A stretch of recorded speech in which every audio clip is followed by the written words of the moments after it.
ধুর বাবা, এক গাদা গয়নাগাটি পরিয়ে দিয়েছে। বারবার মেকআপ আর্টিস্ট দিদিকে বললাম এতগুলো গয়নাগাটি পরিও না, তাও এরকম আমাকে সঙ্গের মতো সাজিয়ে দিল। ভাল লাগে না, এতগুলো গয়নাগাটি পরে অসহ্য লাগছে। ও বাবা, কাটাগুলো মাথার ভেতর যেন ঢুকে যাচ্ছে, মনে হচ্ছে এক বস্তা আলু মাথার উপর চাপিয়ে রেখেছি। ওড়নাটাও বারবার সরে যাচ্ছে, এত ঝাইঝাপড় পরে থাকা যায় নাকি, দমটা আমার আটকে আসছে।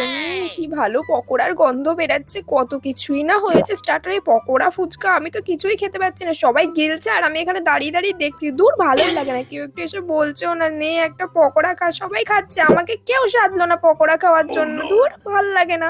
পেটটা আবার মোচো দিচ্ছে কেন? আমার তো কেমন হালকা হালকা পটি পাচ্ছে। বিয়ে সাজগোজ পরে আমি কি করে পটি করতে যাবো? এই বাবা, মাকে একটু ডাকি। মা কোথায়? না না না, পটিকে কিছুতেই আসতে দেওয়া যাবে না, পটিকে আটকাতেই হবে। জোরে জোরে নিঃশ্বাস নি বাবা, না এই যাত্রায় মনে হয় পটি আটকে গেছে। এখন দিয়ে তো আমার সুখের দিন শেষ হয়ে গেল। আর 10টা ঘুম দিয়ে ওঠা যাবে না। এখন তোমার ভোর 4টার সময় উঠে বাসন মাজতে হবে, কাপড় কাচতে হবে, কত কাজ করতে হবে, শাশুড়ির কথা শুনতে হবে। বাপরে বাপ, এত কিছু করতে পারবো নাকি আমি? কি করি, পালিয়ে যাবো? না বিয়ে করে কোনো লাভ নেই, পালিয়েই যাই বাবা।